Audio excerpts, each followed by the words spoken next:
hadir di forum ini.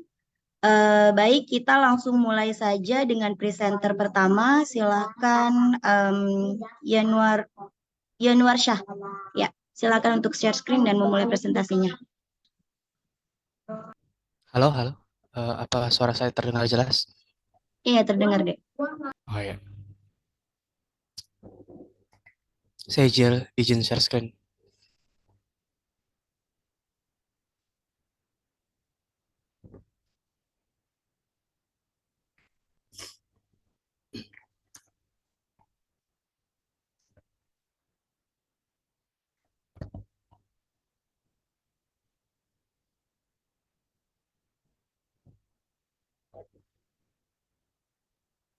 Oke, baik. Assalamualaikum warahmatullahi wabarakatuh.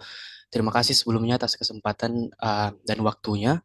Jadi perkenalkan, saya Yanuar Syah Fitraindra dengan NIM D12 118 13 ingin mempresentasikan terkait proposal tugas akhir saya yang berjudul Analisis Sentimen Terhadap Konflik Sosial di Kabupaten Wajo menggunakan metode klasifikasi Modified Balanced Random Forest berbasis website.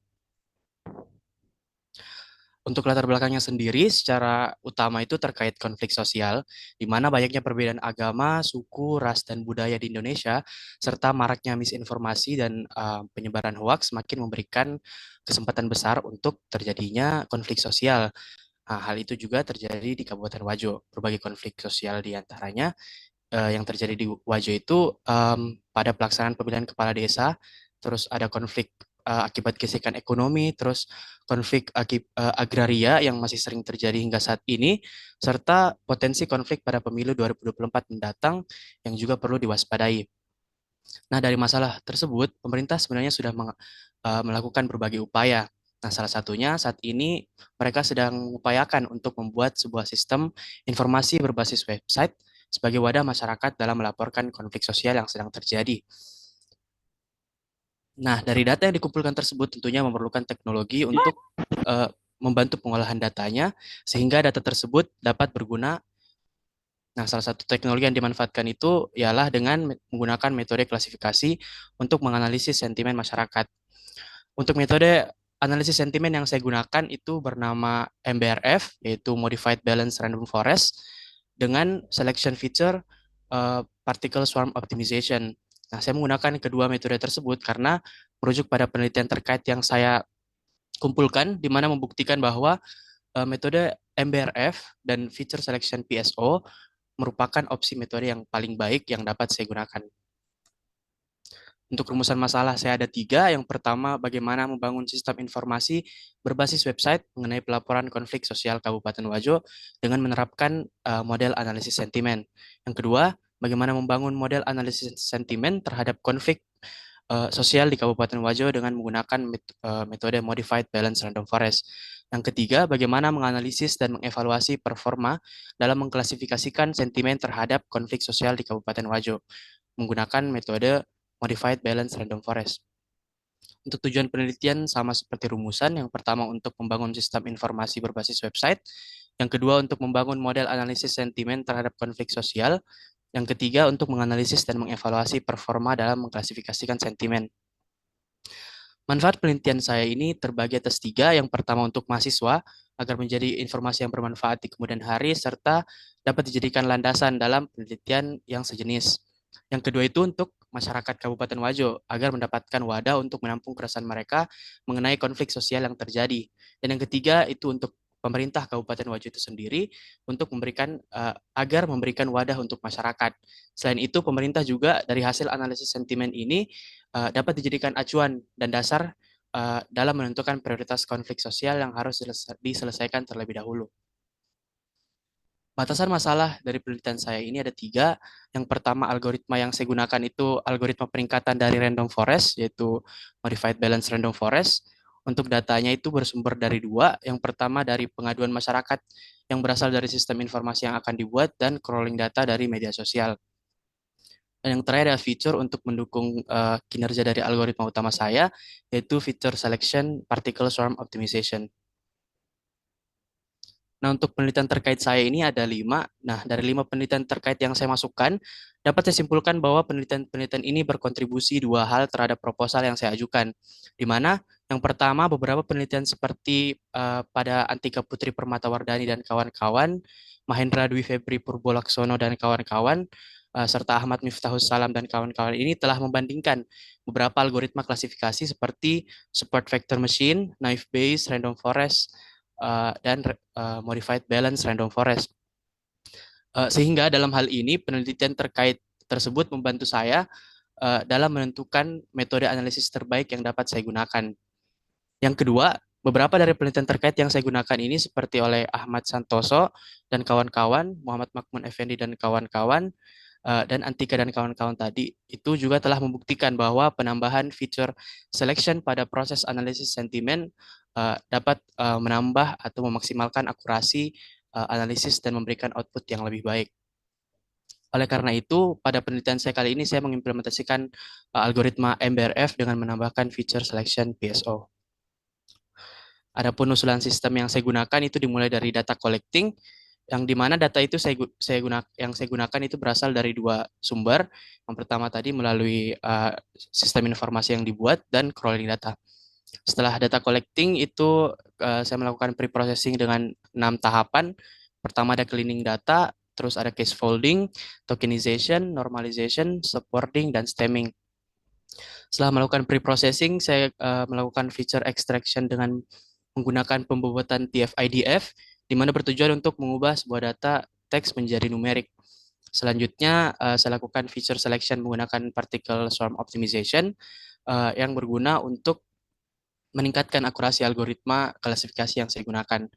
Dan yang selanjutnya itu saya melakukan klasifikasi dengan menggunakan MBRF, lalu saya lakukan evaluasi berdasarkan hasil dengan menggunakan confusion matrix. Untuk flow modified balance random forest saya ini, saya mulai dari pengambilan dataset dari training data yang akan dipecah menjadi yang akan dipecah sebanyak masukan dari entry. Lalu dataset tersebut akan dilabel 0 dan 1 atau plus dan minus sehingga membentuk pohon 2 baris dan akan dilakukan proses undersampling. Proses undersampling ini untuk menghilangkan imbalance data. Terus data tersebut kemudian setelah di undersampling hasilnya akan dilakukan decision tree. Setelah decision tree output dari decision tree keluar, maka akan dilakukan majority voting, yaitu mengambil kelas yang muncul terbanyak. Lalu terakhir final decision. Untuk review proposal dari judul oleh Pak Ikra Aswad STMT, judul seolah-olah merujuk pada sistem informasi yang telah ada. Untuk itu judulnya Pak sudah saya ubah dari yang awalnya analisis sentimen pada sistem informasi konflik sosial Kabupaten Wajo menggunakan metode klasifikasi modified balance random forest, itu saya ubah menjadi analisis sentimen terhadap konflik sosial di Kabupaten Wajo menggunakan metode klasifikasi modified balance random forest berbasis website. Terus untuk latar belakang dan rumusan masalah dari Pak Ikra Aswad STMT, bagaimana cara Anda mengumpulkan data?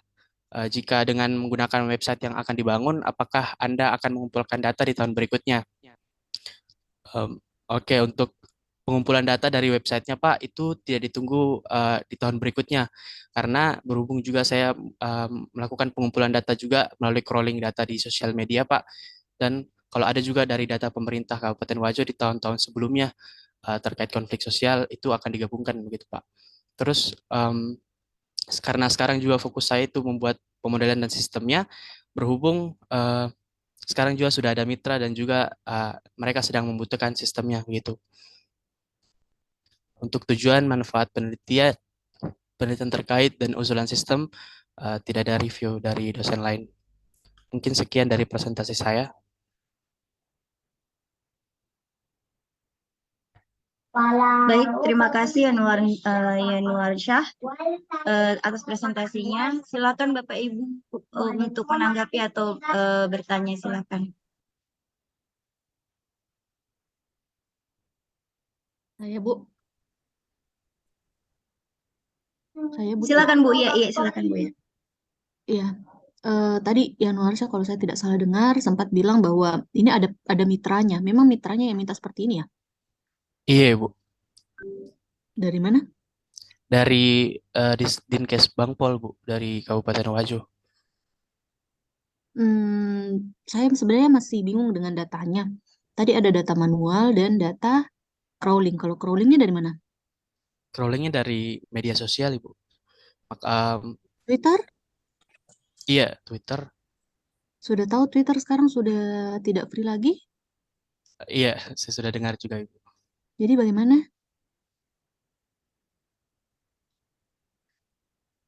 Kira-kira Eh, solusinya? Sebenarnya saya juga sudah dikasih tahu juga sama dosen pembimbing saya, Bu. Dan itu apa dari media sosialnya juga bisa beragam begitu, bukan cuma dari Twitter kalau begitu. Hmm, tapi berarti harus fixkan lagi. Kita harus ngambil Iya, data dari mana? Kalau manual kayak gimana konsepnya? kalau manual Ibu, kan ini untuk apa mitranya itu ingin dibuatkan sistem informasi dan itu berdasarkan em, permintaannya itu dia minta Android itu untuk input data dari masyarakatnya dan websitenya itu untuk sistem informasi gitu Bu. Terus eh, kalau data yang akan dipakai itu kayaknya em, mungkin karena kan ini baru mau dibuat juga sistem informasinya Bu dan itu bakalan kalau apa belum ditahu pastinya tentang data sebelum-sebelumnya itu ada atau belum karena belum ada pertemuan begitu. Hmm, hmm, jadi nanti ini betul-betul kayak mulai dari nol. Intinya sebenarnya mereka cuma Iya, mau buat sistem informasi gitu ya. iya Ibu, betul. Tapi eh, karena mau diselipin analisis sentimen, makanya Iya, ada sistemnya seperti itu. Cuma masalahnya mungkin bakalan ada masalah di data ya. Apalagi ruang lingkupnya kecil, cuma satu kabupaten gitu. iya. Dan kalau memang dianggap itu adalah sebuah konflik, saya merasa bahwa konfliknya di sana kayaknya tidak terlalu sebanyak yang di, dijabarkan di latar belakang deh. Tapi mungkin saya salah, coba dicek kembali. Mungkin seperti itu saja Bu Cia, terima kasih. Baik, terima kasih Bu Uya. Silakan mungkin ada tanggapan dan pertanyaan dari Bapak Ibu dosen yang lain. Saya Butia. Iya, silakan Bu Emma. Kalau saya konfirmasi kembali, ini kan baru mau buat websitenya ya. Iya Ibu. Artinya kan prosesnya nanti itu bikin website, kumpulkan data dari website, baru kemudian melakukan sentimen analisis seperti itu. Iya betul Ibu. Aduh, ini apa resiko untuk gagal itu besar sekali. Karena nanti ya tidak ada. Jadi sebenarnya mengulang dari Ibu ya, tidak ada jaminan bahwa nanti itu akan terkumpul datanya. Biasanya orang melakukan sentimen analisis itu sudah ada data, jadi tinggal mengambil dari mana, tapi data itu sendiri sudah terbentuk. Siapa, sudah bimbingan dengan siapa ini? Dengan Pak Kiki Ibu. Pak, loh, Pak Kiki ada di sini. Pak Kiki bilang apa? Bagaimana dari sisi itunya? Oh iya Bu, ya. Jadi sebenarnya kalau data kan kita sudah bisa search juga sendiri, ya kan bisa didapatkan di banyak tempat. Saya juga sudah lihat-lihat datanya. Memang kalau dari jumlah masih belum ya Bu ya, masih belum banyak. Cuman kalau dari apa namanya level daripada penelitiannya ini yang sudah sampai ke implementasi dan ada mitra, saya rasa banyak sekali yang bisa dieksplor oleh siapa namanya Rian ya, Yanuarsa untuk melaksanakan penelitian yang betul-betul ini sampai ke ranah S1 yang diharapkan. Jadi memang ke depannya sebaiknya seperti itu karena saya diajarkan juga untuk ranah S1 itu sampai KKN ini level 6. Kemarin saya sudah sempat bahas juga di seminar proposal sebelumnya. Nah, ini yang kita mau coba apakah bisa dia mencapai hal tersebut dengan data yang ada. Jadi memang ini ke depannya akan ada lagi penelitian dari mahasiswa lain untuk mengambil data dari tempat lain dengan permasalahan yang sama. Cuman untuk sekarang karena memang kita sudah ada mitra, sudah ada perencanaan di kedai reka, dan juga ada perencanaan di internal saya pribadi untuk masalah data yang ditanyakan Bu Ya, yang berbayar dan apa segala macam, insya Allah ada jalannya. Dan kita bisa mendapatkan data yang cukup banyak. Cuman memang kita akan pelan-pelan untuk breakthrough ke dalam permasalahan yang nyata. Seperti itu barangkali penjelasan dari saya. Tapi ini sebenarnya bukan proposal, itu datangnya dari mahasiswa. Saya lihat kita punya penjelasan ada yang perlu diluruskan. Nanti Rian, nanti kita bahas Iya. juga di situ. Terutama mengenai ini, karena kita memang tidak sempat ketemu mitra tapi kebetulan kami sudah bahas beberapa kali dengan mitra. Alhamdulillah sudah clear nih sebenarnya. Ya, nanti kita bimbingan lagi. Mudah-mudahan ini ya bisa dilanjutkan. Oke, kasih. Oh,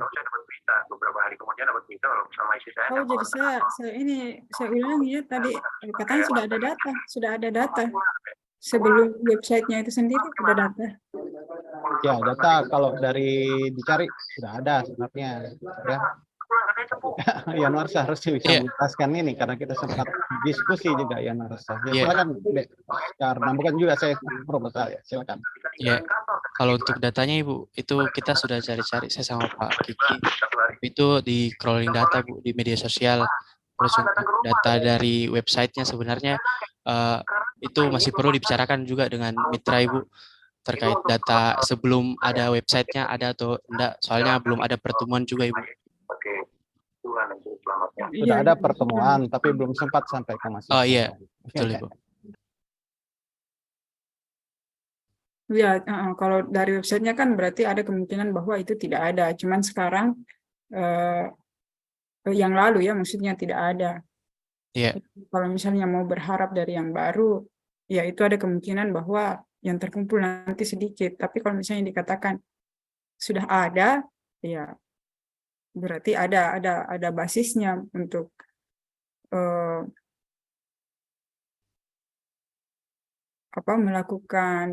bisa melakukan ini sentimen analisisnya. Iya Bu. Kalau yang dari sekarang datanya dari media sosial. Iya. Media sosial apa? Twitter Ibu. Twitter berarti pengguna orang Wajo begitu. Iya. Oke, saya kira pertanyaan saya begitu. Baik, terima kasih Bu Emma dan Pak Kiki penjelasannya. Silakan Bapak Ibu yang lain.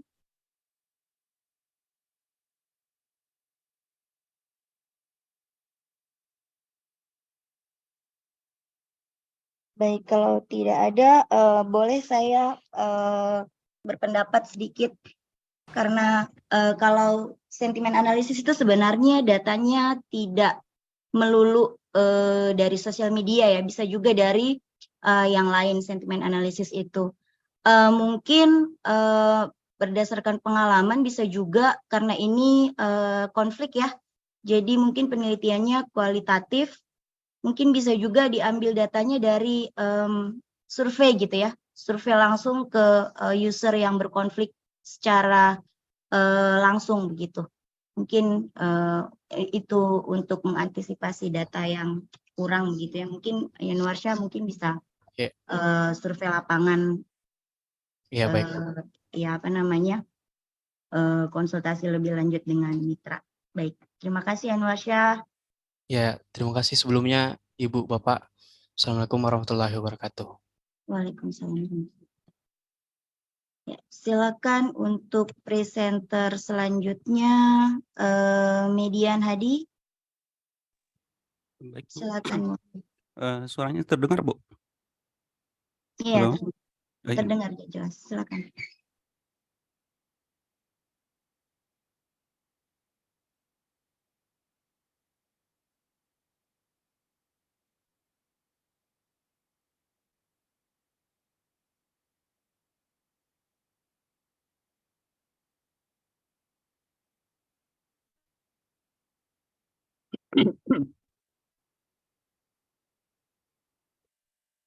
Baik, Bismillahirrahmanirrahim. Assalamualaikum warahmatullahi wabarakatuh dan selamat pagi. Perkenalkan, nama saya Andi Median Hadi Mahmud, NIM D121181342. Pada kesempatan kali ini akan membawakan judul proposal tugas akhir saya yang berjudul yaitu integrasi OpenWrt dan intrusion prevention system untuk mendeteksi dan mencegah serangan ransomware dengan studi kasus ransomware WannaCry. Latar belakang. Kemajuan teknologi informasi dan jaringan saat ini telah meningkatkan produktivitas dan efisiensi dalam berbagai bidang, tetapi juga memunculkan ancaman baru, yaitu serangan ransomware. Serangan ransomware ini pada dasarnya itu serangan yang cukup berbahaya dalam lingkup jaringan, di mana ransomware ini sangat mudah menyebar dari satu komputer ke komputer lain yang telah terinfeksi melalui media jaringan internet, maupun media lainnya yang berhubungan dengan aktivitas berbagi data. Selanjutnya itu salah satu opsi dalam mengamankan jaringan yaitu dengan memanfaatkan sistem operasi berbasis OpenWrt, di mana OpenWrt ini merupakan sistem yang dikhususkan untuk perangkat router yang memiliki kemampuan untuk memodifikasi dan meningkatkan fitur keamanan jaringan. Dengan memanfaatkan OpenWrt ini, kita bisa melakukan beberapa modifikasi yang ditandemkan dengan fitur berupa yaitu Intrusion Prevention System atau IPS, di mana IPS ini yaitu sistem yang digunakan untuk mendeteksi dan mencegah serangan pada jaringan atau sistem komputer. Dalam kutipan yang saya ambil dari MAJ dan RANF tahun 2020, dalam studinya mereka mendapatkan hasil percobaan yang menunjukkan bahwa Intrusion Prevention System berbasis OpenWrt dapat secara aktif dan efektif meningkatkan tingkat keamanan sistem dan efisiensi sistem untuk mencegah intrusi meningkatkan di atas 70% setelah menggunakan SNOR, yang membuktikan bahwa keefektifan dari desain sistem tersebut. Baik, selanjutnya rumusan masalah. Ada 2 poin terkait dengan rumusan masalah di sini, yaitu seberapa efektifkah integrasi OpenWrt dan Intrusion Prevention System dalam mencegah serangan ransomware pada sebuah jaringan. Selanjutnya poin kedua yaitu apakah integrasi OpenWrt dan Intrusion Prevention System ini memiliki efek negatif terhadap performa jaringan. Selanjutnya tujuan dan manfaat, di mana tujuan di sini selaras dengan rumusan masalah, yaitu menganalisis efektivitas integrasi OpenWrt dan Intrusion Prevention System dalam mencegah serangan ransomware. Selanjutnya yang kedua itu mengukur dampak integrasi OpenWrt dan IPS terhadap performa jaringan. Selanjutnya yang ketiga itu memberikan solusi untuk meningkatkan keamanan jaringan dari serangan ransomware. Terkait dengan itu, manfaat yang bisa diberikan dari penelitian ini yaitu 1. Memberikan solusi untuk meningkatkan keamanan jaringan dari serangan ransomware. Yaitu yang kedua, menambah wawasan dan pengetahuan tentang integrasi OpenWrt dan IPS dalam mencegah serangan ransomware.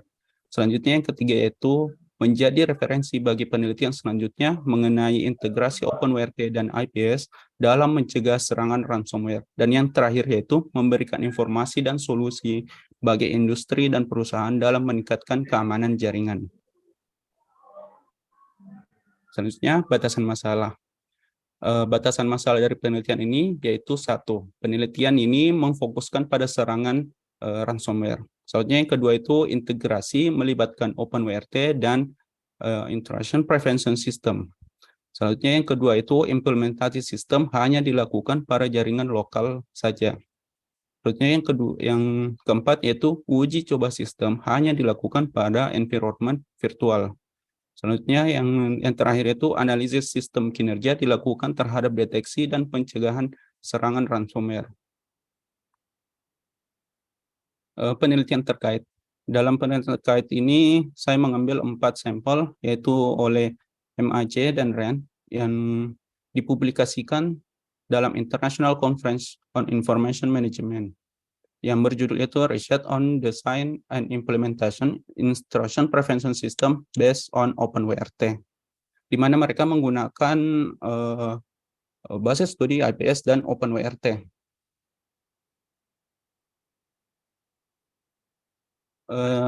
Di mana hasil penelitian ini menunjukkan bahwa sistem pencegahan intrusi berbasis OpenWRT ini dapat meningkatkan efisiensi keamanan sistem di atas 70%. Selanjutnya yaitu oleh Yonsen On Jung dan kawan-kawan dalam publikasi ASD dalam publikasi Journal Security and Communication Network tahun 2022. Mereka mengangkat judul yaitu ASD ARP Spoofing Detection Using OpenWRT, di mana basis yang mereka gunakan itu IPS dan OpenWRT. Hasil yang mereka peroleh yaitu cukup baik terhadap pencegahan dan deteksi dari serangan ARP spoofing, di mana dalam penelitian ini mengintegrasi OpenWRT ke dalam sebuah router yang sebelumnya telah ditanamkan IPS. Selanjutnya yaitu oleh Veronica Soch dan kawan-kawan dalam jurnal yang dipublikasikan dalam MJPA artikel tahun 2021 dengan judul Introduction of the ARDS Anti-Ransomware Defense System Model based on the Semantic Review of the Worldwide Ransomware Attack, di mana yang mereka gunakan itu ARDS dan menggunakan IDS dan APS. Hasil penelitian ini menciptakan suatu sistem berbasis server ARDS dengan kombinasi metode deteksi dan pencegahan berbasis IDS dan IPS yang mampu memberikan solusi deteksi, menganalisis serangan dengan cepat dan dengan otomasi khusus. Selanjutnya yang terakhir oleh itu Ben Lupon dan kawan-kawan dalam jurnal yang dipublikasikan dalam IEE Annual Computing and Communication Workshop and Conference yang berjudul itu Analysis and Prevention of Security Vulnerability in Smart City. Itu mereka menggunakan IPS with Snore and OpenWRT. Dalam hasil tersebut mereka mengambil keterlibatan integrasi dengan metode deteksi berbasis IPS ke dalam perangkat router link SIS dalam link SIS AC1900 dengan pemanfaatan sistem operasi terbuka yaitu OpenWRT. Selanjutnya usulan sistem di sini, usulan sistem terkait dengan desain sistem dimulai dengan pendefinisan masalah. Selanjutnya di pendefinisan masalah dilanjutkan dengan studi literatur, di mana studi literatur ini saya melakukan studi literatur terhadap ransomware, objeknya, yaitu dan OpenWRT dan juga IPS itu sendiri. Selanjutnya desain sistem. Dari studi literatur yang dilakukan, saya melakukan desain sistem untuk melakukan pengujian terhadap melakukan environment ujian terhadap objek penelitian. Selanjutnya melakukan analisis terhadap objek ransomware, di mana objek yang di sini saya gunakan yaitu ransomware WannaCry. Dari hasil analisis uji ransomware WannaCry ini akan dilakukan penarikan berbasis behavior analysis dan signature analysis untuk dibuat role yang ditanamkan ke dalam sistem IPS, di mana IPS ini telah diintegrasikan dengan sistem operasi berbasis router yaitu OpenWRT, di mana hasil integrasi ini diharapkan dapat menjadi solusi pendeteksi dan pencegahan dari penyebaran ransomware.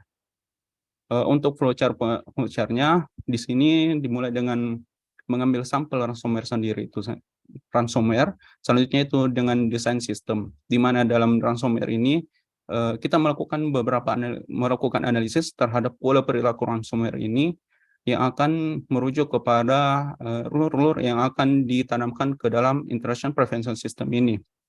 Selanjutnya ketika OpenWRT dan IPS ini telah diintegrasikan, maka akan menghasilkan pendeteksian dan pencegahan terhadap ransomware itu sendiri. Selanjutnya dengan desain skema ruang lingkup penelitian. Di sini saya sudah mendesain untuk environment uji coba yang saya akan lakukan terhadap objek penelitian ini, di mana di sini ada host OS sebagai pusat untuk melakukan penelitiannya. Selanjutnya saya melakukan virtualisasi dengan virtual machine. Dalam hal ini saya menggunakan Oracle Virtual Machine yang akan dikoneksikan dengan bridge connection yang koneksi terpisah dengan koneksi host OS. Selanjutnya di dalam virtualisasi ini, saya melakukan virtualisasi terhadap sistem operasi yang ditujukan sebagai sistem operasi untuk melakukan proses attack-nya. Di mana di sini sistem operasi karena objeknya berupa ransomware, maka sistem operasi yang saya muat itu sistem operasi berbasis Windows. Dari hasil analisis ini, ransomware ini akan dijalankan dan melakukan proses penyebaran, di mana proses penyebaran ini akan dilakukan proses analisis, dan proses analisis ini akan dibantu dengan beberapa tools seperti semisal ini saya menggunakan tools Kuko Sandbox, di mana Kuko Sandbox ini adalah automated malware analysis. Dari hasil Kuko Sandbox ini akan menghasilkan sebuah analisis berupa rule yang berbasis behavior dan signature analysis dari ransomware itu sendiri, di mana hasil analisis ini akan ditanamkan ke dalam sistem berbasis IPS dan akan digabungkan dengan sistem berbasis OpenWrt untuk membuat sebuah sistem pertahanan terhadap ransomware. Baik, sedikit saya gambarkan terkait dengan spesifikasi skema ruang lingkup untuk pengujian. Untuk sistem operasi host di sini saya menggunakan 2 opsi, yaitu Linux Ubuntu dan Kali Linux. Untuk sistem operasi GUIS-nya saya mencanangkan Windows 7, Windows 8 atau Windows 10. Untuk mesin virtualisasi saya menggunakan Oracle VirtualBox, dan tools analisis di sini ada beberapa option, yaitu Kuko Sandbox, Wireshark, Hybrid Analysis, dan TCP/DUM. Untuk perangkat, untuk pengujian saya memfokuskan ke dalam virtualisasi dulu, dan jika memungkinkan saya akan melakukan implementasi real ke dalam suatu perangkat yang bisa ditanamkan OpenWrt, itu seperti Xiaomi router 4 GB dan STB B860H. Untuk protokol deteksi dan mitigasi saya menggunakan Network Based Intrusion Prevention System. Selanjutnya hasil review proposal, di mana dalam penelitian saya ini dosen pembimbing pertama saya itu dari Bapak Dr. Adnan STMT, dan dosen pembimbing kedua saya itu dari Bapak Insinyur Christophorus Yohanes MT. Untuk judul ada komentar sedikit dari Pak Ikra Aswad STMT. Selanjutnya itu kenapa harus ransomware dan hanya pada tipe WannaCry.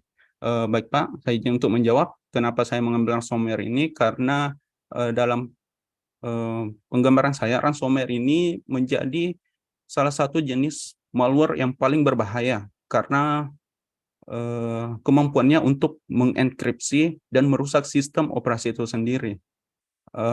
Dan selanjutnya kenapa WannaCry? Saya mengambil sampel WannaCry ini hanya untuk menjadi contoh atau analogi untuk menggambarkan Pak, keterwakilan jadi jenis ransomware lainnya. Karena penyebarannya dulu yang sangat luas pada tahun 2017 ini WannaCry, jadi masyarakat awam itu kenal WannaCry ini sebagai suatu malware, suatu jenis ransomware yang sangat berbahaya. Tapi saya tidak menutup kemungkinan untuk kedepannya, semisal saya untuk menambahkan beberapa objek jenis tipe ransomware yang lebih terbaru seperti Lockbit atau Conti. Selanjutnya untuk latar belakang dan rumusan masalah, dari komentar dari Bapak Insinyur Christophorus Yohanes MT, penjelasan apa keunggulan dari integrasi OpenWrt dan IDS. Mohon maaf sebelumnya Pak, di sini waktu saya menulis itu memang ditulis IDS, tapi saya melakukan studi lebih dalam lagi bahwa bukanlah IDS yang lebih tepat untuk deteksi dan pencegahan, yang lebih tepat itu IPS. Selanjutnya itu untuk dari Ibu Mukarramah Yusuf BSC MSC, secara keseluruhan kalimat perlu diperbaiki, terdapat beberapa kalimat terbaca seperti translasi, tidak ada studi literatur yang menggambarkan kemungkinan atau peluang OpenWrt dan DS, dan untuk kedua komentar ini saya sudah melakukan perbaikan terhadap hal tersebut. Selanjutnya untuk tujuan dan manfaat penelitian, ada komentar dari Ibu Mukarramah Yusuf BSC MSC. Selanjutnya Anda meneliti bukan bertujuan untuk mengintegrasi OpenWrt dan IDS. Baik, untuk ini saya juga sudah melakukan perbaikan. Selanjutnya untuk penelitian terkait ada dari komentar dari Bapak Insinyur Christophorus Yohanes MT. Tambahkan tugas akhir sejenis yang telah dilakukan sebelumnya oleh mahasiswa Teknik Informatika Unhas. Baik untuk ini Pak, saya selanjutnya akan melakukan penelusuran terkait dengan tugas akhir yang telah dilakukan oleh mahasiswa Teknik Informatika yang selaras dengan penelitian saya ini. Selanjutnya itu dari Ibu Mukarramah Yusuf, PSC, MSc. Contoh penelitian terkait diberikan sama sekali tidak cukup dan menggambarkan angka penelitian, dan ini saya sudah melakukan penambahan beberapa referensi yang lebih relevan terhadap penelitian saya. Selanjutnya usulan sistem terlalu umum, tidak kelihatan cara kerja sistem secara detail, bagaimana deteksi anomalinya, dan ini saya sudah melakukan perbaikan juga Pak. Selanjutnya dari Ibu Mukarramah Yusuf, PSC, MSc, usulan sistem yang digambarkan dalam pemecahan dan menjawab masalah penelitian kurang jelas dan tidak lengkap, metode penelitian yang digunakan tidak sepenuhnya menjawab permasalahan penelitian. Baik ini saya juga sudah melakukan perbaikan. Baik, mungkin itu saja yang bisa saya berikan terhadap dosen, Bapak, Ibu dosen telah memberikan masukannya terhadap penelitian saya. Saya ucapkan banyak-banyak terima kasih. Ya, terima kasih Median. Silakan Bapak Ibu dosen jika ingin bertanya atau beri saran, saya persilakan.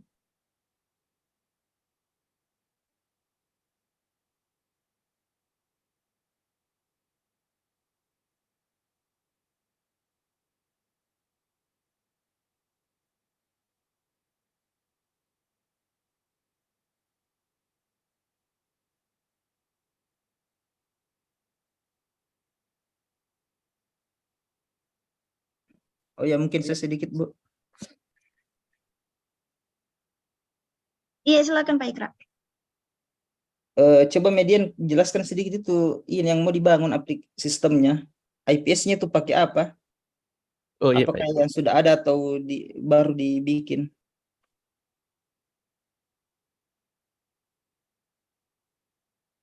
Untuk baik Pak, terima kasih, saya akan menjawab. Untuk IPS yang saya gunakan ini akan berbasis tools NOR atau kemungkinan Surikata Pak. Karena kalau untuk membuat sebuah protokol IPS dari awal, mungkin itu saya belum bisa sejauh itu Pak untuk membuat sebuah protokol deteksi semacam itu Pak. Nah, ini maksudku kan level tugas akhir ini toh, Iya Pak. apakah memang cuma sekedar pasang OpenWrt dengan IPS yang sudah ada baru selesai nih? Oh bukan Pak, di sini Apa yang mau saya dilakukan lagi? ya Pak, di sini mungkin ada beberapa tahap Pak, karena saya tidak akan langsung menambahkan rule-rule dari sebelumnya. Itu dari objek penelitian, saya juga melakukan analisis terlebih dahulu Pak terhadap objeknya. Entah itu analisis berbasis signature atau analisis behavior analisisnya. Mulai dari seperti analisis hybrid analisis Pak. Mulai analisis statisnya dan juga analisis dinamisnya. Mulai dari analisis bytecode-nya sampai analisis running dari ransomware-nya ini Pak. Dan juga ini OpenWrt-nya kan, karena kalau semisal Pak saya mengambil Snort, saya mungkin akan melakukan membuat interface-nya Pak dalam OpenWrt-nya. Mungkin seperti itu Pak. Tekan kalau sekedar itu maksudku banyak tutorial tuh kalau mau pakai OpenWrt baru dipasang ke Snort juga atau bagaimana. Makanya cuma apa inovasinya di sini di tugas akhirnya yang mau ditambahkan apa sesuatu gitu ya. Bukan sekedar asal langsung pasang OpenWrt kan kalau tutorial banyak di ini tuh. Kalau sekedar itu saja.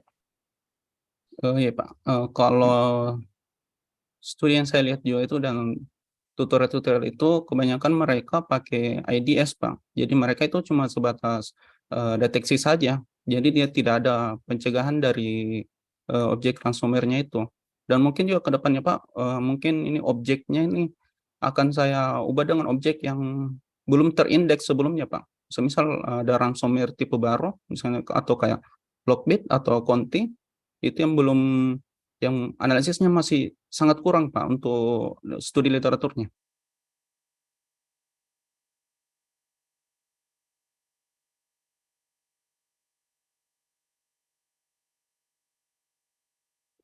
Baru malwarenya apa dianalisis di situ, itu analisis malware oleh siapa? Manual atau otomatis atau bagaimana? Recording in progress. Analisisnya Pak, ini saya berbasis analisis hybrid analysis. Jadi ada analisis saya sendiri berbasis analisis bytecode-nya dan juga analisis yang dilakukan oleh tools Pak. Analisis kayak bagaimana itu yang kulakukan sama bytecode-nya? Malwarenya, analisis malwarenya Pak, ini dari malware ransomware itu saya akan analisis kode-kodenya, di mana di sini proses enkripsinya, di mana proses bagaimana fungsi untuk melakukan proses infeksinya, di mana tujuannya itu untuk membuat rule-nya Pak di dalam reverse IPS. engineering kulakukan. Iya Pak, seperti itu juga.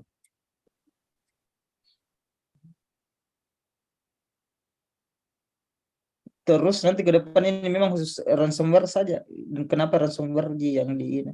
Sebenarnya Pak, untuk kedepannya ini kalau penggunaan IPS dan ditandemkan dengan OpenWrt ini penggunanya luas Pak. Cuman saya untuk tidak menyebar kemana-mana, ini terkait dengan pembuatan rule-nya, saya memfokuskan ke ransomware saja Pak.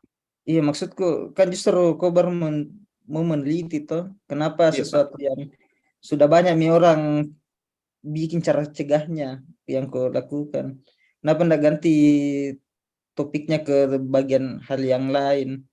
Ini kenapa harus ransomware, apalagi harus WannaCry? Ini 2017 toh, Iya Pak. berapa tahun itu? Dari sekarang kan jalan berapa? 6 tahun nih. Jadi Iya, pakai Pak. saja sekuritas standar harusnya sudah aman nih kalau itu mau dicegah. Mungkin yang terkait dengan itu Pak, kenapa itu yang WannaCry untuk masyarakat umum Pak, supaya memang jelas WannaCry ini memang kenalnya mereka ransomware jenis ini, tapi saya tidak menutup kemungkinan Pak, kalau misalnya saya temukan di lapangan ada ransomware tipe baru dan belum ada decrypt-nya Pak. Untuk itu lebih baik saya membuat suatu sistem untuk pertahanannya daripada mereka Ya, harus ya Pak. makanya maksud kenapa di WannaCry? Kalau mau tipe baru atau apa kasih ransomware saja tuh. Iya, Kalau baik Pak. memang PD bilang untuk tipe baru dan sebagainya. Baik Pak. Kedepannya saya akan hapuskan saja untuk studi Nah, kasus. kalau WannaCry kan Ya, ada Pak. sudah 5 tahun yang lalu, banyak sekali itu untuk cegah, banyak sekali media. Bahkan Ya, baik. sampai Microsoft kasih keluar apa security patch-nya, security update-nya untuk itu ransomware kalau di sisi Windows. Hanya saya bilang kenapa harus di WannaCry yang sudah 2017, 6 tahun nih lewat. Yang penting bisa aku jelaskan nanti apa di ini mau di ke depan di yang kau lakukan tadi IPS-nya ini, IPS apa yang kau pakai, bagaimana ininya juga. Jangan sampai sekedar diinstal saja, pasang OpenWrt, pasang atur untuk IPS-nya, selesai. Kita takutkan di ini mau di judulnya. Ya, baik Pak. Baru semuanya sisa di luaran out of the box nih langsung otomatis IPS-nya yang cegah ransom yang dari aku bikin. Itu ditakutkan ke depan. Karena kan efek juga ke nilaimu kalau begitu ya, begitu nanti anunya yang aku bikin. Ya begitu aja mungkin. Begitu aja mungkin Bu dari saya. Makasih. Baik, terima kasih banyak Pak Ikra. Silakan Bapak Ibu. Tapi Bu, bisa saya bertanya? Silakan Pak Kris. Iya, silakan. Ya, Dek, kenapa Ya. saya punya nama dipasang jadi pembimbing? Saya Padahal dapat. saya Ya. pertama, Anda tidak pernah ketemu sama saya. Kedua, Ya, Pak. ini bukan disiplin. Maksudku, saya tidak berkonsentrasi di security gitu loh. Di apalagi yang di kayak begini dah. Tidak ada, saya tidak ada di situ nak. Jadi lebih baik barangkali. Kalau saya usulkan sih, Anda ganti saya atau bagaimana deh, cari Pak Adi barangkali yang memang betul-betul menguasai masalah gitu. Kalau saya kurang kayaknya deh, ya, bukan menolak, tapi kayaknya tidak cocok aja gitu loh, ya. Ya. Makasih Baik Bu. Pak. Ya, baik Pak, untuk itu sebenarnya saya mengajukan usulan judul ini, saya sudah berkomunikasi dengan saya mencanakan dan sudah berkomunikasi dengan Pak Adi Pak untuk sebelumnya. Tapi untuk usulan dosen pembimbing 1 dan dosen pembimbing 2 itu saya dapatkan dari sistem Pak. Reviewer Seperti itu, itu kayaknya Median, bukan pembimbing. Yang dari sistem itu review proposal, Oh, industri proposal bukan Pak, yang pembimbing. dosen 1, dosen 2 Pak. Ya, itu reviewer proposal kemarin di sistem. Baik. Kayaknya ada salah tangkap sedikit dari Median. Jadi Pak Adnan sama Pak Kris itu yang berikan review harusnya, sama Bu Ana juga Bu Emma tadi kan. Oh iya Pak. Ya, mungkin untuk yang lain ya juga. Jadi bedakan yang mereview dengan yang membimbing. Ya. Jadi pembimbing yang kita konsul itu pembimbing ya, yang kita mau angkat judul, nah itu pembimbing. Ya, terus yang mereview itu bukan dosen pembimbing. Makanya diprotes sama Pak Kris, kok tidak pernah menghadap, tiba-tiba muncul namanya. Ya. Oke, mungkin yang lain juga ya yang belum mengerti ya. Nah, itu. Saya juga mau lanjut tanya ini. Ada apa dengan ransomware WannaCry ini sehingga kita mau melakukan penelitian? Ya, maksudnya mau mencegah ini. Ya, terus kalau bisakah kita cegah? Ya, hipotesisnya gimana? Baik Bu. Sebenarnya untuk kenapa ransomware WannaCry, sebelumnya saya sudah menerima masukan dari Pak Ikra. Untuk hal ini ransomware WannaCry ini saya akan hapuskan, dan untuk penelitiannya lebih merujuk ke ransomware yang lebih terbaru seperti Lockbit atau Conti. Dan kenapa ransomware? Saya melihat Bu, ini untuk ransomware ini penyebarannya mereka sangat luas, dan mereka menyebar itu bahkan dalam hitungan detik saja. Satu komputer dalam satu jaringan lokal itu, semisal satu komputer terinfeksi dan mereka terhubung dalam jaringan lokal, entah itu mereka jaringan lokal LAN ataupun mereka dari router, hub atau switch, itu penyebarannya itu sangat besar Bu. Dan untuk perangkat yang menggunakan sistem keamanan untuk dalam router, hub atau switch mereka itu, untuk perusahaan semisal UMKM itu mereka menggunakan perangkat yang hanya berbasis switch saja, menyebarkan saja, tapi tidak ada keamanan di dalam situ Bu. Untuk itu saya mencanangkan ini Bu, untuk integrasi OpenWrt dan Intrusion Prevention System ini ke dalam perangkat. Bukan begitu. Saya tahu namanya juga ransomware, pasti penyebarannya cepat. Tapi kita punya judul kan mencegah.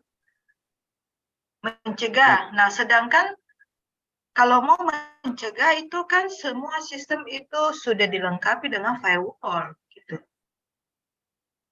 Itu maksud saya gitu. Ya, bagaimana caranya kau bisa cegah itu barang? Mungkin begini Bu, untuk ini kenapa ada kata pencegah dalam integrasi OpenWrt dan IPS ini, saya mencanangkan ada multi layer keamanan Pak. Keamanan Bu, mungkin memang di perangkat mereka ada firewall, tapi kan untuk firewall sendiri ini mereka itu hanya melakukan melihat saja arus lalu lintas terhadap ransomware itu dari backlist mereka, tapi belum tentu mereka firewall mereka terupdate terhadap jenis ransomware terbaru. Untuk itu saya mencanangkan seperti ini Bu. Nah, sekali belum tentu firewall itu bisa mendeteksi, tapi kau yakin bisa. Ini kan firewall ini kan sudah dia branded gitu. Nah, kalau saya usul Anda tambah misalnya ya, jadikan Pak Ikra tadi kan bukan hanya WannaCry, tapi ada yang baru ya. Nah, bagaimana kalau kita klasifikasi? Jadi waktu serangan yang masuk ya, nah ya kalau Anda bisa cegah ya bagus, tapi ada deteksi. Waktu yang masuk itu dideteksi apa ransomware-nya sehingga bisa ditangani gitu. Jadi kita sudah tahu, oh ini WannaCry, oh ini B, A, ini C begitu. Bagaimana? Oh, iya. Bisa Bu, bisa seperti itu. Iya. Jadi kan kelihatan manfaatnya ya yang kau bikin. Iya. gitu. Karena kan kita tidak bisa melawan firewall yang sudah ada. Iya. Oke. Saran saya. Iya. Terima kasih sarannya, Bu. Saya terima. Ya, saya cukup, Bu Tia. Ya, baik. Terima kasih, Bu Ingrid. Silakan Bapak Ibu jika ada lagi yang ingin bertanya. Sedikit, Bu. Silakan, iya, silakan Bu Intan. Enggak, saya sebenarnya tidak terlalu ini ya, tidak mengikuti juga dari awal, cuma saya penasaran bagaimana bisa yakin bahwa sistem yang dibuat ini nantinya bisa mencegah parameter apa yang dipakai, pertama. Kemudian ya untuk mengetahuinya kan kita harus tahu bahwa sistem parameter unjuk kerjanya ini apa. Dilihat dari sisi apanya. Berapa persen, kalaupun terdeteksi berapa persen, kemudian sistem yang dibangun mencegah serangan itu berapa persen, apa indikatornya. Baik, Bu. Bagaimana validasinya, itu juga penting, harus dipikirkan. Menurut saya, mungkin saya terlewat tadi ya, saya tidak terlalu. Baik, mungkin menurut saya kenapa saya berani untuk mengajukan judul ini karena saya melihat dari penelitian yang dilakukan oleh McJ dan REMF tahun 2020 itu mereka melakukan percobaan yang sama, itu Intrusion Prevention System berbasis OpenWRT, di mana mereka mendapat peningkatan keamanan sistem dan efisiensi sistem terhadap serangan 70% setelah menggunakan SNOR. Yang ini membuktikan bahwa keefektifan dari desain sistem tersebut. Dan untuk apa parameternya bahwa suatu sistem itu bisa dikatakan untuk mencegah dan aman dari ransomware itu, saya melihat dari pola serangan dari ransomware itu sendiri, Bu. Misal, kalau misalnya ransomware itu menyebar dari suatu jaringan lokal itu, mereka menampakkan suatu bisa dikatakan signature mereka terhadap dari serangan mereka, yaitu mereka melakukan serangkaian enkripsi terhadap file-file mereka atau sistem mereka. Maaf saya potong ya, saya ini orang awam dengan apa yang mau dibikin, itu kan nanti mau ditulis. Ya, Bu. Menurut saya ya, apa indikasinya bahwa kalau seperti ini, kalau ya mungkin kalau metriknya kayak akurasinya sekian, apa tingkat keamanan itu akurasinya apa sih? Nah, sekedar masukan saja untuk dipikirkan, karena Ya, kan Bu. ini akan ditulis jadi skripsi, bukan dijelaskan. Saya mungkin tidak bisa membayangkan karena saya tidak paham terkait dengan apalagi namanya ini sistem keamanan dan segala macam. Jadi saya tidak bisa membayangkan. Nah, sebenarnya kalau yang bagus itu, yang menurut saya ya, pada saat orang awam membaca apa yang kita tulis, apa yang kita jelaskan juga, itu artinya sudah jelas apa yang kita mau lakukan. Kalau kayak tadi juga sudah dilakukan orang lain itu kan membaca. Itu saja barangkali yang saya mungkin juga tidak akan menguji karena tidak masuk mereview. Tetapi yang harus diperhatikan kalau menurut saya itu ya parameter apa yang digunakan, bagaimana memvalidasi itu, dan itu bisa dituangkan dalam bentuk tulisan. Ya, saya kayaknya pernah menguji sampai ikra mirip-mirip ini, saya lupa. Jadi jangan juga terlalu fokus. Saya setuju tadi dengan sarannya mungkin Pak Kris ya di reviewnya itu, bahwa coba baca skripsi-skripsi yang sudah melakukan hal-hal terkait dengan ini. Saya kayaknya pernah, saya lupa. Kayaknya banyak skripsi mirip-mirip ini. Iya, kayaknya itu punya Patricia juga intruder kalau tidak salah. Iya. Saya lupa, saya kayaknya pernah menguji, makanya saya lupa, saya bilang. Dan karena saya pernah cerita-cerita dengan Patricia, kebetulan itu hari dia datang di lab AI mencetak. Nah, dia punya itu, saya bilang apa judul tulis akhirnya, dia bilang intruder. Nah, ini kan intruder juga. Iya, kayaknya sudah banyak sekali yang bikin yang seperti ya. Mudah-mudahan saya salah ya, coba dicek kembali. Dan kalau saya tidak salah ingat, saya pernah ada yang mirip-mirip pas saya menguji sampai ikra, ya habis juga itu diserang sampai ikra, karena Pak Ikra memang lebih paham terkait dengan ini ya. Ya saya juga khawatir kalau lihat judul saja, jangan sampai memang kayak nyambung-nyambung begitu, tidak kelihatan dari sisi kontribusi dan apanya. Apalagi tadi menjelaskan pakai itu sekedar itu saja. Makasih Bu Tia. Iya, terima kasih banyak Bu Intan. Ya, silakan Bapak Ibu.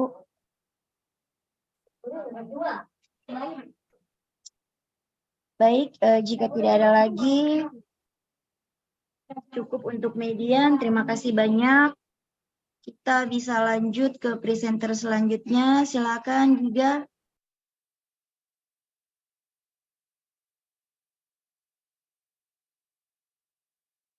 Iya, kedengaran. Silakan.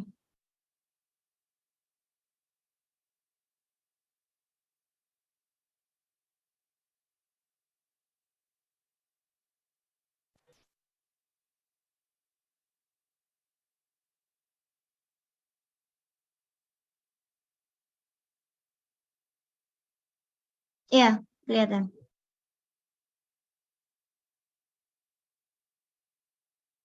Iya, silakan dimulai.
Waalaikumsalam warahmatullahi wabarakatuh. Terima kasih presentasinya Giga. Silakan Bapak Ibu. Pertanyaan dan sarannya saya persilakan. Kalau tidak ada saya mungkin Bu ya. Ya, silakan Bu Intan. Bisa kembali ke judul.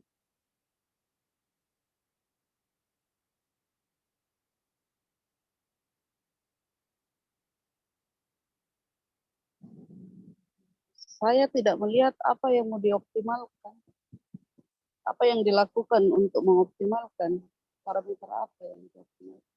Dari apa yang latar belakang jelas. Latar belakang tadi saya sih bagus ya latar belakangnya berangkat dari melanjutkan tesisnya, skripsinya Okti. Itu sudah saya kira sudah bagus sekali bahwa to the point saja ya bahwa memang ini lanjutan dari skripsi yang sudah lewat. Cuma ke belakang ke slide berikutnya itu sudah tidak ada hal baru lagi yang dilakukan dan tidak ada, saya menunggu ada apa yang mau dioptimalkan terkait dengan misalnya Okti bahwa kemiripan fitur itu menurunkan, itu yang menyebabkan menurunnya akurasi, itu tanpa penelitian pun itu sudah jelas bahwa kalau fiturnya berbeda dan dia sistemnya tidak bisa mendeteksi maka itu fatal. Tetapi kasus-kasus yang memang kesalahan terjadi itu karena fiturnya sama, ya normal saja, kita saja. Itu bukan, itu apa ya, itu hal umum menurut saya. Saya justru menunggu tadi di slide berikutnya adalah metode apa yang mau dipakai untuk meningkatkan yang fitur itu, untuk kemiripan fitur itu. Bagaimanapun misalnya tingkat kemiripannya, taruhlah tingkat kemiripannya 99%. Apa yang akan Giga lakukan untuk mengoptimalkan bahwa itu bisa benar deteksinya. Itu yang saya tunggu dari tadi, karena latar belakangnya oke lah, sudah bagus. Tetapi ke belakang itu sudah tidak pas menurut saya, karena tidak nyambung. Judulnya saja optimasi. Di belakang itu tidak ada sekali kata yang terkait dengan optimasi pertama. Yang kedua adalah rumusan masalah. Rumusan masalahnya itu sangat general. Itu bukan masalah lagi, karena kan Okti sudah berhasil melakukan apa yang dituliskan di rumusan masalah. Okti sudah berhasil melakukan estimasi. Coba kasih lihat rumusan masalahnya. Kan Okti sudah berhasil real time. Harusnya kan kita kaitkan dengan judul, Pak. Menjelaskan tadi bahwa semakin menurun semakin banyak. Harusnya itu yang dilihat, bahwa semakin banyak orang dalam satu ruangan pasti performansinya akan menurun. Nah, apa yang akan dilakukan dengan itu? Ya mungkin bisa dievaluasi bahwa kalau dalam satu ruangan satu kamera saja, itu kan bisa dilihat bagaimana sudut pengarahan kameranya. Itu kan tidak mungkin mengambil satu ruangan. Yang dekat dengan kamera mungkin jelas, yang semakin jauh duduknya dengan kamera atau aktivitasnya itu kan akan semakin berkurang. Justru itu yang harus dilihat, rumusan masalahnya di situ kalau menurut saya. Kalau ini rumusan masalah ke belakang itu general semua yang Giga tulis, tidak ada hubungannya. Jadi bukan masalah. Ini yang rumusan masalah yang ditulis itu sudah diselesaikan sama Okti. Jadi bagaimana melakukan absensi secara real time, Okti sudah melakukan itu. Jadi bukan masalah lagi sebenarnya. Yang kita harus lihat bagaimana mengoptimalkan itu. Parameter apa yang dilakukan? Mungkin bisa dilihat tadi. Ada parameter misalnya terkait jarak ya. Kita ilustrasi ruangan lab AI saja misalnya dari berapa ke berapa. Ruangan misalnya apa, kamera di atas. Kan bisa kebayang bahwa yang duduk dekat dengan pintu ruangan itu misalnya di situ pasti akan lebih jelas dibanding yang duduk dekat papan tulis. Kan itu masalah. Kemudian bisa dilihat bahwa ya pasti kalau dia membelakang jelas agak susah ditahu. Nah itu juga kan nanti itu yang akan barangkali akan membantu dalam membuat skenario-skenario. Ya, apakah misalnya settingan ruangan dalam satu kantor seperti apa, kubikel atau seperti apa. Nah masalahnya di situ, kalau ini yang ditulis, ini Okti sudah selesaikan pertama, rumusan masalah jelas, tujuan juga jelas. Tidak optimasinya di mana parameter, saya bingung parameter apa, apalagi hasilnya Okti ternyata sudah 93%, itu tinggi sekali, sudah termasuk tinggi, apanya lagi yang mau diselesaikan. Nah justru itu maksudnya 93 itu Kalau cuma bilang kemiripan ya jelas itu umum pasti. Kalau mirip ininya apanya lagi fiturnya ya jelas susah. Nah justru itu masalahnya di situ, bagaimana supaya taruhlah data yang sama dengan Oktia pakai Giga bisa naikkan jadi 98 atau 90%, 99% dengan banyak dengan berapa orang tadi itu, bukan bilang tambah-tambah orang itu ya menambah masalah. Ya bagus sih sebenarnya kalau bisa, cuma saya lihat kalau menurut saya, pandangan saya, bahwa yang diobservasi itu posisi kameranya juga real saja. Kalau mau melihat masalah apa yang dia hadapi Okti, itu mungkin dilihat bahwa ini terlalu dekat jaraknya dari kamera dan segala macam. Kemudian flowchart yang dikasih lihat itu umum saja. Saya tidak lihat di mana bagian optimalnya yang mau dilakukan. Itu barangkali saja. Ya, baiknya diperjelas karena tidak jelas. Tidak nyambung itu dari depan, judul baru tidak jelas di belakang optimal gimana. Ya, itu saja. Terima kasih, Bu Tia. Iya, terima kasih banyak Bu Intan. Bagaimana Giga ini tanggapan? Saya Bu Oh Tia. iya, silakan Bu Ingrid. Ya. Oke, Giga mungkin ya. Ini kan kita mau angkat dalam hal melakukan absensi ya. Nah, bagaimana kalau kita bikin simulasi di betul-betul satu misalnya ruangan kantor ya. Nah, jadi ya dari Ibu Intan punya ini saya jadi terbersit ya. Nah, sekarang posisi daripada kamera Anda bagaimana ya? Terus bagaimana Giga itu mengatasi kalau ada meja kantor yang persis kameranya itu orangnya itu duduk membelakangi. Ya, itu mungkin bagaimana caranya ya Giga kan melakukan penelitian supaya itu bisa.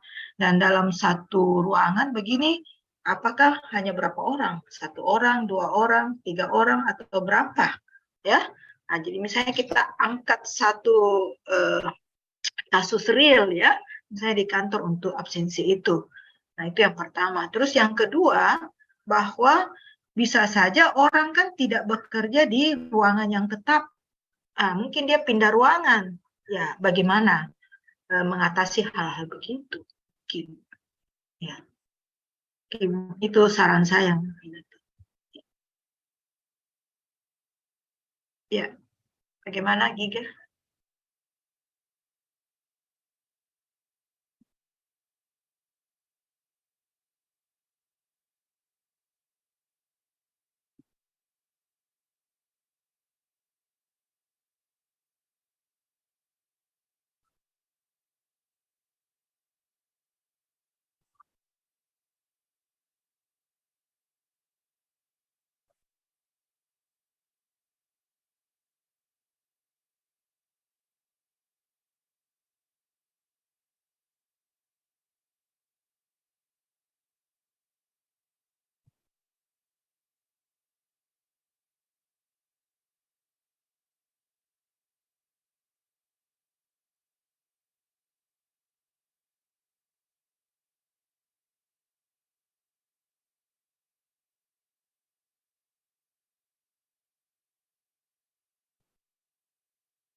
Oke, iya tapi kan itu hipotesismu ya. Nah, terus kan kau mau absensi. Ya mungkin kau bikin simulasi. Jadi bukan hanya skripsinya Okti saja yang kau dasari. Karena sebelumnya sudah ada yang Makfira ya.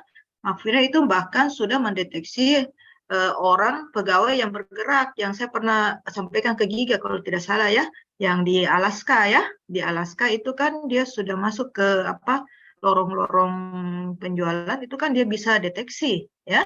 Nah, kemudian mungkin juga Giga bisa baca Sulfahmi punya. Sulfahmi kan itu absensi juga di dalam ruang kelas ya. Nah, itu bisa sampai 20 orang loh dia deteksi ya.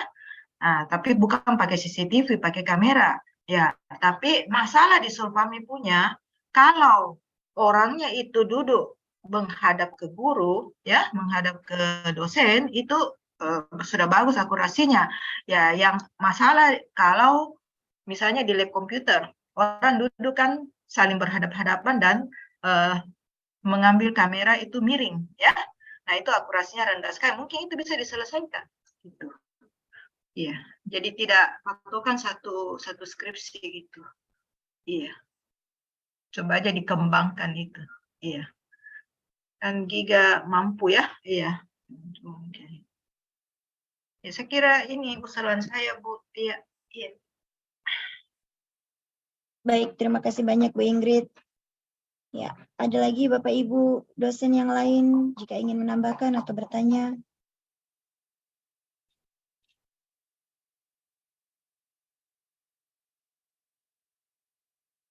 Baik, jika tidak ada, terima kasih Giga atas presentasinya. Kita bisa lanjut ke presenter terakhir.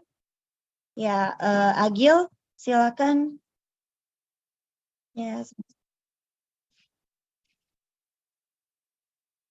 ya, silakan Agil dimulai presentasinya.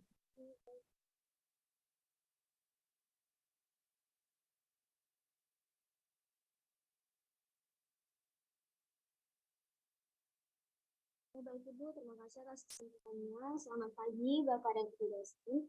Saya Novinda Ajal Tandiera. Hari ini akan mempresentasikan terkait proposal konten yang akan saya angkat, yakni aplikasi pendeteksi nominal uang kertas rupiah menggunakan sisi komputer sebagai alat bantu bagi penyandang tunanetra.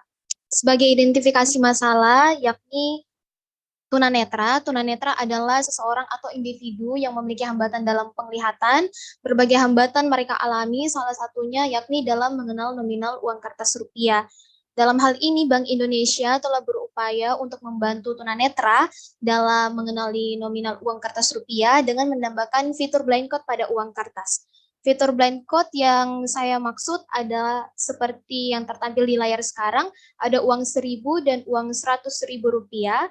Di sini dapat kita lihat bahwa fitur blind code-nya adalah sepasang garis yang ada di sisi sebelah kanan, di sebelah kiri dan juga sebelah kanan. Kalau kita lihat uang 1.000 rupiah itu garisnya ada 14, sedangkan uang 100.000 garisnya hanya ada 2. Nah, dari sini Bank Indonesia mengartikan bahwa semakin besar nominal uang, maka akan semakin sedikit garis yang ada pada uang kertas tersebut. Namun berdasarkan hasil wawancara yang saya lakukan di Yayasan Tunanetra di Kota Makassar, mereka mengatakan bahwa blind code ini sulit diraba karena kurang tegas dan terlalu kecil. Hal ini juga sama seperti yang diungkapkan pada penelitian Hafiar pada tahun 2020 bahwa kondisi uang lecek mengakibatkan bagian kasar pada blind code menjadi kabur dan juga adanya variansi blind code yang berbeda pada beberapa emisi. Dapat dilihat di sini pada uang kertas ini sama-sama nominal 10.000, tapi yang bagian atas tahun 2014, bagian bawah emisi tahun 2016. Kalau kita lihat bagian atas fitur blind code-nya itu berupa lingkaran kecil, sedangkan yang bagian bawah itu sudah berupa garis. Padahal kedua uang ini masih sering beredar di masyarakat. Jadi fitur blind code yang Bank Indonesia cantumkan di uang kertas itu tidak membantu tunanetra. Kemudian ada cara manual yang biasa digunakan oleh tunanetra seperti bertanya kepada orang awas dan juga ada yang sudah memisahkan manual uangnya dari rumah. Namun hal ini juga masih menyisakan sebuah masalah karena sering terkena tipu. Ini juga seperti hasil wawancara yang sudah saya lakukan dengan salah satu tunanetra yang berprofesi sebagai tukang pijat. Dia mengatakan bahwa sangat sering menerima uang yang kurang. Oleh karena itu, dibutuhkan sebuah solusi untuk sistem deteksi nominal uang kertas rupiah. Tujuan dari penelitian ini bagaimana kita menerapkan fisik komputer dalam sistem deteksi nominal uang kertas rupiah sebagai alat bantu bagi tunanetra, dan juga bagaimana kita mengetahui kinerja dari pengimplementasian aplikasi tersebut. Lalu ada beberapa penelitian terkait. Yang pertama, ini rancang bangun alat bantu deteksi menggunakan Raspberry. Yang saya dapatkan di sini bahwa penelitian ini sudah mampu mendeteksi nominal uang dari berbagai sudut pengambilan gambar. Kemudian yang kedua, penelitian yang dilakukan dengan mendeteksi nominal uang dolar. Yang saya dapatkan di sini bahwa ada metode yang yaitu Optical Character Recognition atau OCR yang mampu untuk membaca angka yang ada pada uang kertas. Kemudian yang ketiga, currency detection, ini deteksi nominal uang rupiah India. Yang saya dapatkan di sini adalah metode CNN itu memiliki akurasi yang paling tinggi dibandingkan dengan metode KNN dan juga SVM. Kemudian penelitian selanjutnya ini juga menggunakan metode CNN, dan di sini saya mengetahui bahwa metode CNN ini dapat digunakan untuk mengekstraksi fitur seperti pola yang ada pada uang kertas. Dan yang terakhir dilakukan pada tahun 2022, di sini peneliti menggunakan OCR sama seperti penelitian yang tadi, Optical Character Recognition, dan dari sini menghasilkan akurasi deteksi sebesar 94%, yakni OCR dapat digunakan untuk membaca nominal uang. Dari penelitian terkait yang sudah ada, berbagai kekurangan saya rangkum, dan ini yang akan dilakukan di penelitian saya ke depannya, yakni bagaimana kita mendeteksi nominal uang kertas rupiah menggunakan fisik komputer dengan memperhatikan berbagai sudut pengambilan kamera pada aplikasi Android dengan keluaran teks nominalnya, dengan keluaran teks nominal dan juga audio. Kenapa kita harus memperhatikan sudut pengambilan kamera oleh tunanetra? Karena berdasarkan hasil uji coba yang saya lakukan di Yayasan Tunanetra, di sini pada gambar kedua dan gambar ketiga adalah hasil jepretan dari tunanetra yang tunanetra lakukan. Kalau kita lihat di sini uang 10.000 hanya bagian atasnya saja yang masuk pada frame, sedangkan uang Rp1.000 ini hanya bagian gambar pahlawannya saja. Sehingga kita perlu memperhatikan berbagai sudut pengambilan gambar. Kemudian ini adalah usulan sistem yang digunakan, yakni akan dibagi datasetnya dengan memasukkan gambar berupa uang pecahan kertas dengan 7 pecahan uang kertas, lalu kemudian akan diprocessing seperti crop, di resize, lalu diubah menjadi grayscale, dan lain sebagainya. Di sini nanti akan terbentuk sebuah model yang akan diklasifikasikan. Hasil akhirnya nanti muncul sebuah teks nominal uang kertas, lalu akan dilakukan konversi dari teks menjadi audio, dan hasilnya akan muncul sebuah audio. Kemudian untuk menguji sistem agar tercapai tujuan yang tadi sudah saya sampaikan, yakni dengan melakukan uji coba langsung aplikasinya nanti kepada teman-teman netra, lalu kita lakukan survei, dan kemudian yang kedua untuk melakukan uji coba, menguji sistem untuk kinerjanya, kita dapat menggunakan confusion matrix seperti yang ada pada layar saat ini. Kemudian beberapa review dari dosen, kalau di sini hanya dari Ibu Ingrid bagian sistemnya itu sistem audionya diperjelas. Ini karena di sistem saya hanya sebutkan saja bahwa muncul sebuah audio, tapi dari sini, dari usulan sistemnya nanti muncul teks nominal uang, kemudian dikonversi dari teks menjadi audio, artinya ada text to speech, sehingga audionya itu dapat didengarkan langsung oleh tunanetra. Baik, saya rasa sekian. Terima kasih banyak.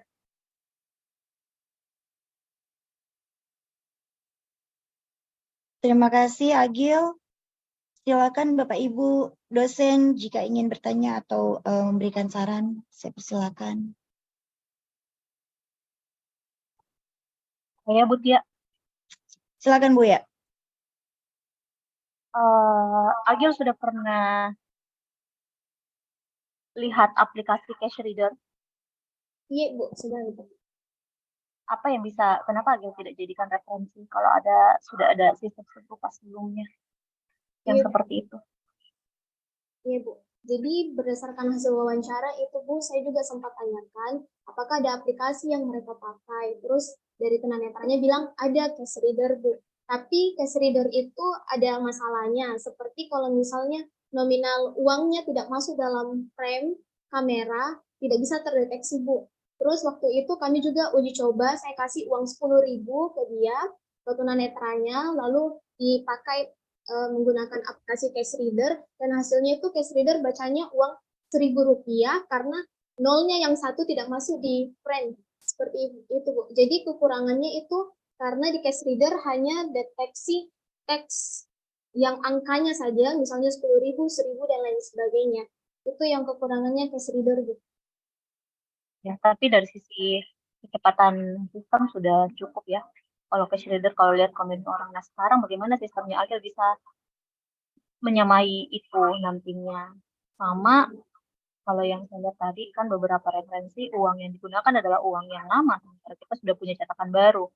Yang kalau dilihat dari sisi kiri kanannya uang cetakan baru, dia itu sudah lebih beda sih ya. Mungkin dia cuma berbeda dari sisi jumlah yang dari sisi kiri kanannya untuk setiap mata uang. Jadi gimana? Nantinya mau pakai cetakan baru atau cetakan yang lama? Iya, tapi Bu, untuk cetakannya itu saya masih pakai emisi tahun 2016 karena sudah saya tanyakan ke teman-teman itu masih banyak sekali emisi tahun 2016 yang mereka terima. Kemudian sudah pernah juga saya uji coba ke teman-teman yang pakai uang baru tapi tetap tidak bisa terasa, Bu, itu blank code-nya. Seperti itu. Kita nggak pakai dua versi cetakan itu? 2016 sama yang keluaran baru ya, Bu? Iya. Iya, Bu. Boleh nanti bisa. Seperti itu saja, Bu Tia. Terima kasih. Terima kasih, Bu. Terima kasih banyak, Bu ya. Silakan Bapak Ibu dosen yang lain. Saya boleh, Bu Tia. Silakan, Pak Alif.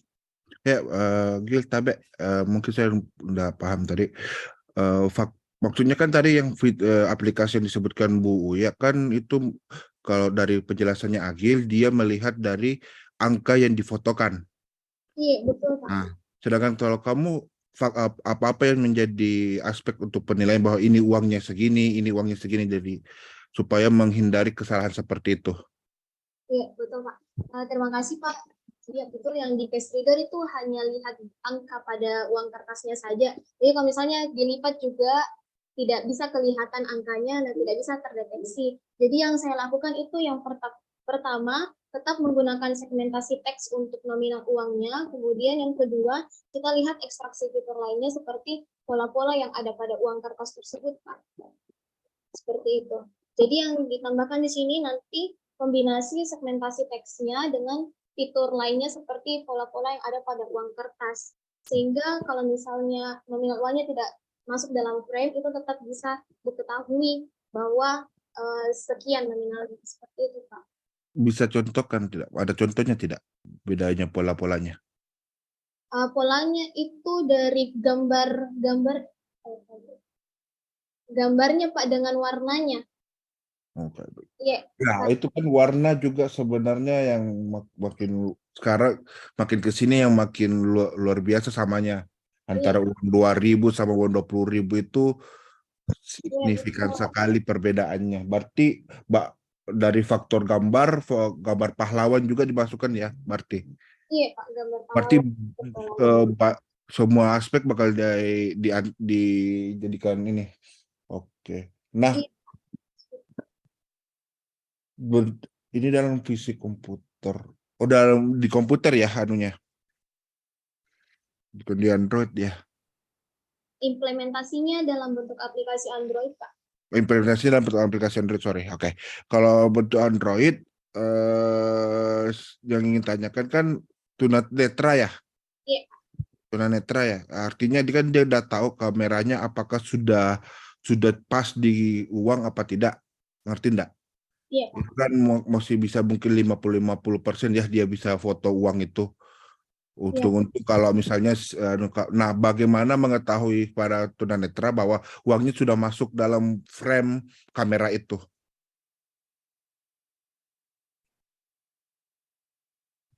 Ngerti enggak maksudnya pertanyaannya? Apakah ada instruksi seperti itu Pak ditambahkan Ya, supaya kalau bisa ada instruksi atau bagaimana supaya ini kan tunanetra kita, artinya kan kita beranggapan orang yang tidak bisa melihat ya. iya Pak. Nah, jadi dia udah tahu nih kameranya sudah apakah uangnya sudah masuk dalam kameranya apa tidak. Nah, kemungkinan besar kalau boleh saran ada satu fitur yang mungkin menandakan bahwa uang itu sudah sudah betul-betul, atau ini otomatis langsung keluar angkanya pas sudah masuk kamera. Iya Pak, jadi kenapa tadi saya rencananya ekstraksi pola dengan angkanya, nominal angka, supaya walaupun hanya sedikit saja yang masuk frame itu bisa terdeteksi Pak, seperti itu. Oh, oke. Jadi tidak harus Berarti ditunggu. biar sedikit. Jadi tidak perlu langsung pas banget ya. Iya betul Pak. Oke, nanti dilihat tingkat akurasinya saja. Oke, siap. Makasih. Makasih Bu Tia. Iya, terima kasih banyak Pak Alif. Silakan Bapak Ibu dosen yang lain. Halo, ini Iya, silakan Pak Kris. pertanyaan titipan dari Pak Ikra. Katanya bagaimana Iya, kalau silakan. palsu? Kalau itu uangnya uang palsu bagaimana? Oh, iya Pak, tapi itu dibatasi untuk penelitian ini Pak, jadi hanya deteksi nominal uangnya saja, bukan untuk deteksi palsu atau aslinya Pak. Oh, oke deh. Nanti saya sampaikan sama Pak Ikra. Oke. Kenapa Ya, jadi kalau dari saya, enggak, dia lagi menguji, Bu. Halo. Jadi kalau dari saya barangkali itu mau tanya, bagaimana caranya kamu, kan orang buta ini, bagaimana dia aktifkan aplikasi daripada di Android-nya gitu loh. Oh iya Pak. Iya, kalau di handphonenya tunanetra, kalau di handphone kita sekarang itu kan sudah ada aksesibilitasnya. Kemudian tunanetra itu semua pakai akses tersebut Pak. Artinya fitur aksesibilitas langsung. Jadi dari aksesibilitasnya itu langsung dari Android-nya baca kalau bukan aplikasi ini. Ini aplikasi yang akan saya buat. Seperti itu. Oke. Saya kira cukup dari saya. Bagus deh. Ya, kita lanjut di semangat terus. Iya, makasih Pak. Makasih banyak. Bisa sedikit Bu. Iya, silakan Bu Intan. Jadi ini ceritanya 2 fitur ya. Iya Bu, betul. 2 fitur. Jadi misalnya ada pemrosesan, pada saat pemrosesan kalau dia berhasil memproses gambar angkanya itu, dia langsung terproses ke belakang, atau ada sistem OR misalnya, atau N atau bagaimana, atau harus dua-duanya. Atau sistem apa tadi Bu? Enggak, maksudnya ini kan yang kita mau lihat kalau sudah terdeteksi misalnya gambar angkanya saja, itu sudah bisa, sistemnya sudah bisa kasih keluar bahwa ini uang 10.000, atau dia berdasarkan kode-kode untuk tunanetra itu. Oh iya Bu, jadi deteksinya itu kalau misalnya sudah kan ini ada 2 Bu, untuk teks nominal dengan ekstraksi fiturnya. Rencananya kalau di metodenya nanti digabungkan seperti itu Bu. Oh, digabungkan dulu ya. Ada pembobotannya, yes. Ada pembobotannya kalau misalnya kodenya betul atau betul, baru di teksnya dibandingkan. Iya, itu nanti mau mainnya di situ. Karena tadi seperti yang dijelaskan juga memang di awal, jangan sampai ini hanya berlaku, kan ceritanya kita membangun sistem itu supaya bisa berlaku terus. Ini kan uang akan berganti, itu kode juga tadi dari lingkaran ke garis-garis saja. Nah itu juga mesti memang perlu dipikirkan. Saya juga betul setuju dengan apa yang dikatakan Pak Alif tadi, bahwa mulai dari awal sebenarnya itu harusnya sudah ada warning, atau apakah memang disorot saja, tidak ada yang dia klik, atau tidak ada instruksi misalnya pokoknya disorot saja kameranya langsung terproses atau bagaimana ini orang butanya supaya itu datanya bisa masuk. Kan oke lah tadi dikatakan bahwa dilihat dari angka, kemudian dilihat dari yang di samping itu tadi untuk tunanetra, itu kan kalau disorot, terus untuk diproses data itu apa yang tunanetra akan lakukan? Oh iya Bu, rencananya memang hanya disorot. Bagaimana?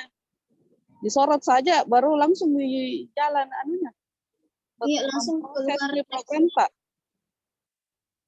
Tidak ada istilah bahwa ini loh tanda. Jadi kalau ada misalnya apapun gambar, itu langsung jalan programnya. Langsung ada keluaran yang keluar. Tidak perlu misalnya kalau yang biasa-biasa misalnya klik run atau klik apa gitu, ini keluar hasilnya seperti apa. Jadi ini misalnya sama misalnya kalau HR saya sorot saja, kalau dia apalagi namanya, saya sorot saya kameraku kemana, kemudian itu langsung itu jadi data inputan, begitu nanti. Iya Bu, rencananya seperti itu Bu. Jadi tidak ada lagi proses-proses yang lain ya. Jadi kalau dia pegang uang misalnya, diarahkan kameranya, itu otomatis langsung jalan program tak mengidentifikasi bahwa itu adalah inputan. Iya Bu, seperti itu rencananya Bu. Untuk nominal uangnya Bu. Iya. Uang kertasnya iya. Jadi enggak, maksud saya kan in case jangan sampai ada, ya kalau menurut saya, kalau enggak jadi pikiran saja bahwa misalnya model kota, jadi kalau kamera sudah kotak di situ, masuk itu sebagai data masukan, jangan sampai kita tidak tahu, kadang kan tiba-tiba itu tertindis-tindis misalnya kita punya handphone layarnya, nah itu kan bisa nyorot apa saja gambar. Nah, itu kan artinya melakukan processing jalan ke itu programnya misalnya, tiba-tiba terklik itu. Kemudian nanti pakai Google API ya. Google yang text to speech. Iya, text to speech-nya Bu. Berarti kita tidak ngapa-ngapain di situ, Dik. Jadi otomatis Iya, bisa dari situ ya. Jadi ini aja nanti misalnya dituliskan saja nanti kontribusinya di sisi mana. Itu mungkin perlu diperlihatkan nanti supaya bisa meyakinkan juga bahwa ini sistem bisa dipakai terus. Oh, iya. Kayak tadi itu berubah uang, berubah lagi kodenya, berubah segala macam, artinya kan tidak bisa lagi nanti dipakai ke depan. Itu barangkali saja sekedar. Iya Bu. Iya Bu, terima kasih Bu, akan saya pertimbangkan lagi.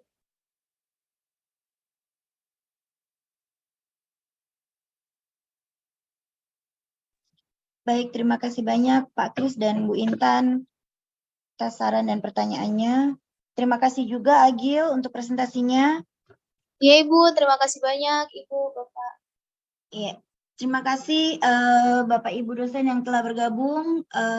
Dengan ini seminar proposal hari ini kita akhiri karena telah selesai semua mahasiswa mempresentasikan proposal tugas akhirnya. Untuk para presenter terima kasih banyak dan selamat mengerjakan tugas akhirnya. Tetap semangat ya.